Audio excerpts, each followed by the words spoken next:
lirik lagu yang mana nih? Gue kurang tahu lagi kan.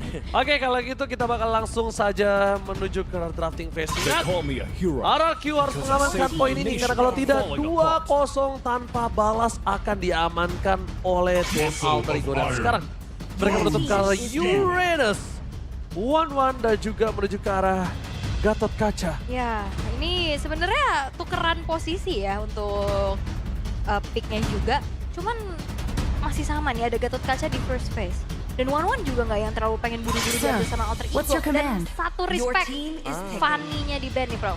Yap, Sasuke cute ya. Seperti biasa mereka udah melihat potensi dari With this Yasuke blade, yang begitu tikan tapi ya tunggu lagi ada Lancelot all evil. yang terlepas dan kalau emang pede ya ambil aja. Kenapa enggak? Ini loh yang aku maksud. First pick nggak harus selalu Baxia, tapi ada Lancelot juga yang kebetulan lagi hot banget nih. Hot takes banget di meta kali ini. Iya, Assassin yang lagi jadi priority selain Yisun sini ya kan karena dia slash ya, marksman slash assassin, ya Lancelot.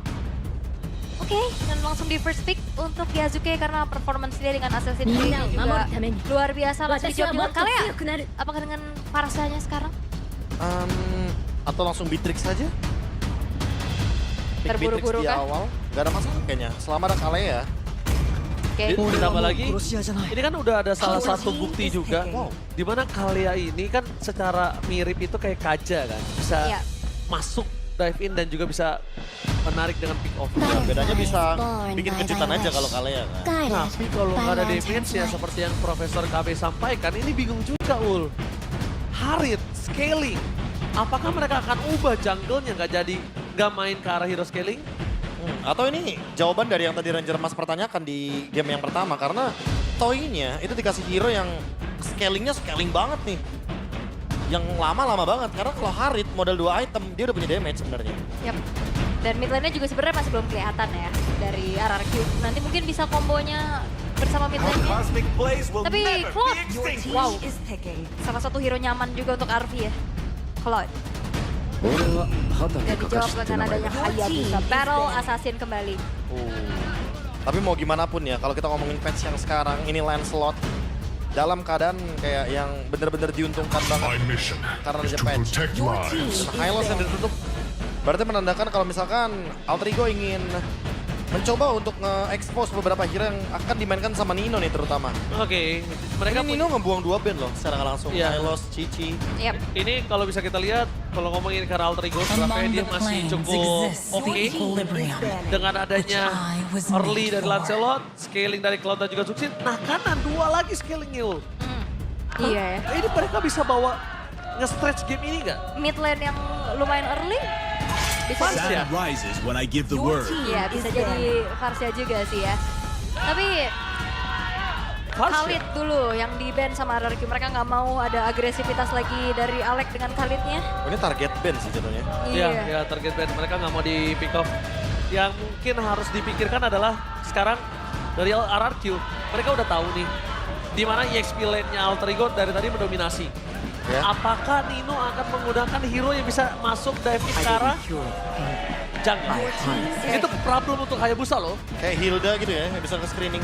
Bisa Hilda, Cho, yang kita lihat di sini Farsha. Tadi kita udah sampaikan siapa lagi yang bisa memfollow up Kalea dengan kondisi 2 scaling seperti ini, ya mau nggak mau Farsha. Yep.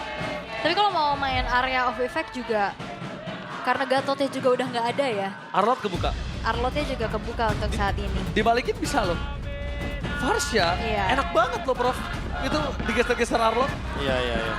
Ini benar-benar bakal ngeganggu banget ya positioning yang dimiliki sama Rins juga. Kalau tiba-tiba Arlot akai gimana? This land is our homeland. Wah, Lapu lebih serem lagi sih. Lapu lebih serem, lebih punya damage. Lebih serem lagi sih jujur Lapu. Lini belakang tiada ada yang aman. Ya. Sekali buka warung, langsung ditutup. Udah disampaikan Hilda. sebelum. Udah kita Waduh. sampaikan. Ini kebetulan 2 hero yang emang udah pasti ya targetnya adalah lini belakang ya. Jadi harus harap-harap cemas untuk Parsianya dari Rins bakal ditutup banget gameplaynya di sini. Oke.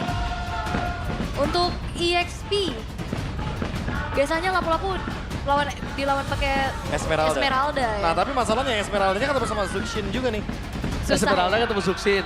Esmeralda nantinya di mid-nya akan dihajar sama Cloud. Iya. Early-nya bisa ditutup sama Lancelot. Ya. Masih ternyata ya. Udah pasti ditabrak ya kalau begini. Dan kita bakal melihat apakah nanti Esmeralda bakal mencoba untuk menghindari dari Zuxi. Sehingga dia tidak terkena serangan yang begitu mematikan. Oke, tapi match point untuk Alter Ego. RRQ, mampukah memanfaatkan waktu dan juga draft ini untuk bisa reset dan mendapatkan hasil lebih baik di game yang kedua? Yes, tentunya kali ini bukan hanya duel antara Alter Ego dan juga RRQ.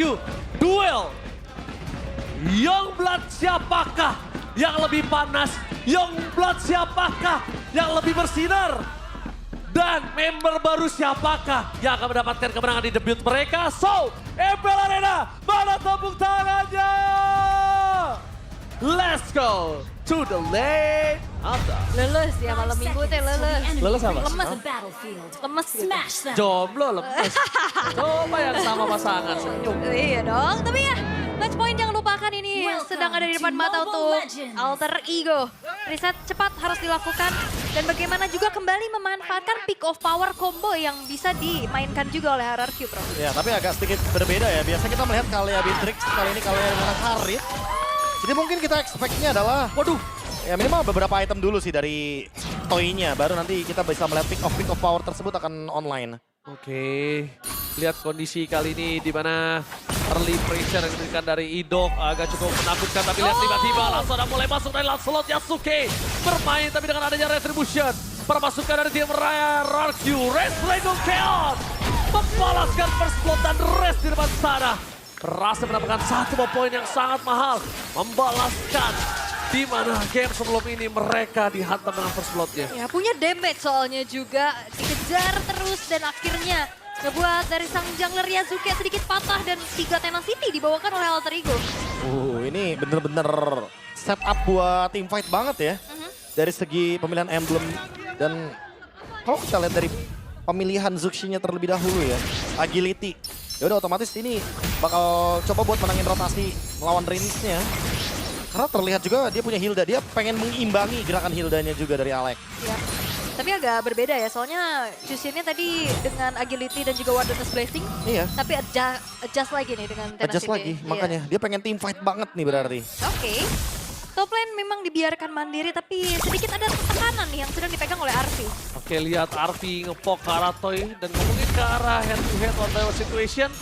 Di arah gold memang akan cukup sulit kecuali Arfi salah langkah. Tapi lihat di arah bottom lane mereka coba untuk melakukan hantaman menuju ke Res miss terhadap Phantom Machine ada flickernya Bonatti dan Res berhasil mengocek kiri kanan membuat para pasukan dari tim Alter Ego mereka kehilangan soft skill-nya. Karena Brave Fighters, PDS yang menutup ke arah satu poin kill Alex. Gak ada jalan dan Hijumi mencoba untuk menangkap siapapun itu. RRQ mulai bangkit bounce back di game yang kedua. Oke, mau diangkat kah Hijume? Oke, Hijumi apakah coba diangkat tapi ternyata masih ada Cyclone. Nice, dan satu turtle. RRQ bangkit dengan turtle-nya. Oke, 2 kali tadi kita lihat adanya miss dari Yasuke dan juga Nino. Dan akhirnya itu dimanfaatkan begitu baik oleh RRQ. Wah, ini early game yang malah berbanding terbalik dengan apa yang kita lihat di game yang pertama. Oke, bahkan di depan sana Tsunami Slam. Following up yang sangat sakit tapi dampaknya dari Alex mencoba untuk melakukan baik time dan Hijumi menargetkan menuju ke arah Toy. Arfi udah mulai masuk, Yasuke masih miss di depan sana. Toy belum bisa ditumbangkan dan Purify. No, gak ada jalan untuk pulang. Arfi langsung ditutup. Cloud yang harusnya punya farming waktu, tapi ternyata kali ini lihat dia ditumbangkan dengan satu poin kill. Alter Ego mereka nge-ban ke arah Kalea di game 1, tapi kali ini dilepaskan dan berjalan dengan begitu baik. Oke, lihat Nino di depan sana. Coba untuk bertahan, tapi sayangnya sorry to say untuk Yasuke. Permainan manis di game pertama tidak bisa mereka mainkan di game yang kedua karena Sunis yang melakukan steal dan punya level sangat baik. Keadaan berbalik nih, Bro. Ya, ini harus diturunin temponya dari Alter Ego, tapi itu kayak bukan mereka nggak sih kalau nurunin tempo. Tapi di satu sisi mereka butuh banget untuk waktunya, Oke, langsung ditarik dan flicker karena pelanggaran hilang Yasuke. ya kan? Mereka bermain terlalu agresif, tapi jangan lupakan Idok dengan Kaleanya melakukan outplay. Berhasil memakan satu point kill untuk Idok, tapi nampaknya kali ini dari seorang Hijumi mau tidak mau, Crimson Beacon dipaksa Profesor dibandingkan tidak ada pertukaran sama sekali. Iya, dan juga multiple damage yang terlihat ya. Dari RRQ ini sangat bisa nge-follow up siapapun yang masuk dan dalam keadaan under, mau coba dive in, akhirnya terpanik, bahkan nggak perlu dicari sama Idok. Iya, disamperin sendiri soalnya kan. Iya. Karena tadi sempat kita mention juga kalau misalkan di sini posisinya Altrigo lagi kalah. Beda sama game yang pertama. Mereka game pertama menang. Oke, Hijube bakal coba dipaksa dan itu dia Purify. Setelah di pop up, Gones dengan satu Great Shadow-nya. Tanpa adanya dan sudah habis live. Double kill Riz. Bermain mengkontrol mid lane-nya membuat permasukan dari tim Altrigo. Mereka kehilangan 2.900 gold di early. RRQ bangkit dan bahkan Arvi coba menghindari Toy dengan taman Forza blasting to it for nothing. Tidak ada yang bisa menyelamatkan dirinya dan Arvi benar-benar terkubur di gold lane. Wah, early advantage yang dimanfaatkan dengan begitu baik oleh RRQ. Ngebuat mereka dalam keadaan yang snowball banget. Akhirnya kita bisa melihat bagaimana peak of power berjalan dengan begitu sempurna. Akhirnya Idong menunjukkan power dari pick over dan tiba-tiba permainan Ritz dan juga Sunes mereka udah mulai connect. Profesor KB permainannya sangat berbanding terbalik, memaksakan keadaan kali ini 4.000 gol di RRQ. Bangkit di game kedua. Yap, seperti yang tadi sempat kita mention, kalau misalkan Altrigo cuma butuh nurunin tempo, tapi apakah mereka bisa untuk menurunkan tempo ketika permainan mereka seperti di game yang pertama? Terlihat seperti tidak bisa. Mereka tidak terlalu nyaman untuk menurunkan tempo, sehingga untuk membuatkan space, Altrigo masih kesulitan di sini. Ini kalau mainin ke arah one by one situation antara Hayabusa dan juga Lancelot kayaknya berat deh. Berat lah, apalagi levelnya juga ini udah terpaut. Terasa sekali ada dua perbedaan level. Yasuke-nya struggle banget dan again pertanyaannya akankah Altrigo menurunkan tempo dan lebih bersabar untuk bisa memanfaatkan power spike dari Arvi juga nantinya yang bisa memberikan split push power. Ya, karena kalau Lancelotnya udah fail di early game seperti ini, emang harus nungguin sampai dengan mid game, late game. Oke, flicker for defensive dikeluarkan. Federation dan bahkan di sana Shadow Kill. 3 point kill tambahan untuk seorang Sunes. Kali ini Sunes yang bersinar. Dan lihat bumbu pedas ditaburkan di lane of dawn dari RRQ. Bumbu manis di game pertama untuk Altrigo, tapi bumbu pedas untuk RRQ kali ini. Benar-benar memangsa Altrigo. Perbandingan gold yang cukup jauh juga. Mampukah mereka amankan? Masih ada Quad Shadow, tapi tampaknya Purify dari Arvi berhasil menyelamatkan dari Shadow Kill yang hampir saja didapatkan oleh Sunes. Ya, dan RRQ udah nggak segan-segan sih untuk coba makan siapapun yang muncul. Karena kebetulan juga nggak ada badan yang terlalu pasti dari Altrigo. Betul. Sebenarnya problemnya memang Hilda yang dari tadi jadi korban terus-terusan, Prof. Ya, untuk sekarang balik lagi ya, gara-gara snowballing. Ada 5.000 gold yang dipegang sama RRQ. Dan udah punya 2 item. Oke, sudah habis lane kembali berjalan Dino. Dengan power defensif dengan hanya Tartel depan sana bermasukkan dari tim RRQ. Mereka tidak akan tinggal diam. Mereka masih mau 1 point kill dan bahkan 2. Mereka gak hanya melahap 1 point kill tapi pun 2 dia makan dan Ritz. Ini dia permainan Farsha yang agresif akhirnya ditunjukkan. Lihat. One by one situation dari bottom lane Yasuke yang sebelumnya manis kali ini berubah menjadi asam kecut karena mereka kehilangan grip terhadap game yang kedua. Yap, dan keadaannya bener-bener seperti deja vu, cuman keadaannya berbalik. Turret dari RRQ gak ada yang tersentuh, point kill juga sangat-sangat minim dan bedanya mungkin kalau RRQ di game 1 mereka agak sedikit meredam. Tapi Altrigo enggak, mereka tabrak terus. Ya itu dia ya, perbedaannya ya. Tabrak aja lah. Tabrak aja lah, tapi 1v1 ditahan sama Res di sana. Ya Res, gimana cara bisa numbangin Res ketika levelnya sama? Kedua, tidak ada anti regen. Ketiga, DPS pasti dari Arvi nggak ada, belum cukup. Diangkat lagi. Tsunami Slam mengangkat Nino kembali menjadi target utama mereka. Langsung Shadow Kill Nino karena belakang pun gak mampu. Tidak menghentikan Hayabusa dari Sunes. Benar-benar pedas menggigit dan RRQ sang raja menunjukkan siapa rajanya di game yang kedua. Oke, melakukan pembuktian tentunya ya setelah Sunes tertatih-tatih di game pertama. Namun Res nge-screening abis-abisan pemain-pemain dari Alter Ego lagi-lagi. Bahkan coba dipaksa, Pedal Estek dikeluarkan. Zaman Force dari Toy bersinar dan bahkan Alex gak bisa nahan damage apapun. 3 point kill didapatkan oleh Toy. Toy bersinar dengan hero Harit scaling. Tapi lihat di berita ke-8 bersinar Shadow Kill. Ternyata membuat point kill tambahan. 9.800 gold. Posisi yang sama. Wah, ini menit 82. Holy Defense sudah ke-trigger Profesor KB. Wah ini lagi-lagi ya cukup ironi melihat Altrigo yang tidak bisa menurunkan temponya mereka sedikit pun. Karena mereka selalu ingin mencari kesempatan untuk bisa membalikkan keadaan. Tapi nyatanya di sini benar-benar sulit banget dengan gap gold seperti ini. 10.000 gold harusnya bakal jadi free lord. siapapun yang bakal mendekat ke area Lord itu bakal dipunish harusnya dengan pembeda goldnya dan juga kita tahu sendiri setupnya.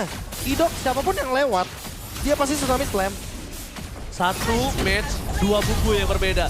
Satu bumbu manis, satu bumbu pedas. Kita lihat kali ini RRQ benar-benar pedas ul. Mereka tidak kasih nafas sama sekali untuk Alter Ego. Team fight yang tidak hentinya, memaksa menunjukkan rest. Di belakang sana langsung coba mendapatkan satu point kill, tapi dapat blessing duet dan satu point kill lagi ini didapatkan. Kocil mundur ke arah belakang adalah sebuah jawaban. Karena Idok sekalipun dia masuk tanpa following up tidak akan dapat apa-apa. Wah ini komit banget sih, semua source ultimate keluar. Bahkan konsil juga dikeluarkan untuk melarikan diri.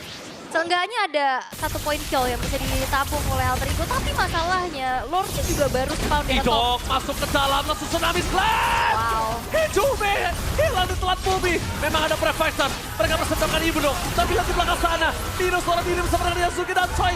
Seakan-akan tidak terhentikan. Lord bergerak menuju ke arah top lane. Ini bencana untuk Alter Ego. Oke, Lordnya sekarang sudah mulai mengetuk adanya base turret top lane. Tapi lihat Dunes. Shadow Kill yang tidak terhentikan membuat Tino hampir sangat normal. Tapi Toy lihat fokusnya menuju ke arah satu poin ke Yasuke. Tenggelam. Yasuke dihantam di depan base-nya sendiri. Dino mencoba untuk menghentikan pergerakan dari Sares. Tapi Sares kali ini gak bisa diretap. Dan Sang Raja berhasil membuat permasukan dari tim Alter Ego tenggelam. Looking for Mania. Toy menutup game kedua. Sang Raja menunjukkan siapa rajanya di game yang kedua. Keadaan yang berbalik, dominasi total yang diperlihatkan oleh RRQ. Apakah Alter Ego juga mereka nggak bisa reset? Justru dari hype yang mereka dapatkan di game 1. Wow, overhype ya berarti Ul. Yang seperti kita mention tadi bahwa Alter Ego terbawa suasana dari game yang pertama. Sehingga di game yang kedua kali ini, mereka belum sempat untuk reset gamenya. Mereka belum sempat untuk reset moodnya juga. Sehingga perlu ada waktu lagi menuju ke game yang ketiga. Untuk mereka mempersiapkan lagi Ini gamenya. kalau bisa dibilang satu jagung bakar, yang satu manis, yang satu pedas. Semuanya ya. Pedas banget, gila Zunes mainnya dia. Oh my god. Iya karena terlepas juga memang sangat-sangat mimpi buruk ya. Melepaskan kaleanya Idok. Hero-hero pick off yang bahkan tadi di-ban sama Alter Ego di game yang pertama. Dan game yang kedua mereka lepaskan justru itu yang membawa petaka sendiri untuk Alter Ego bro. Ya, lesson learned juga harusnya untuk Alter Ego bahwa mereka akan nge-ban nantinya.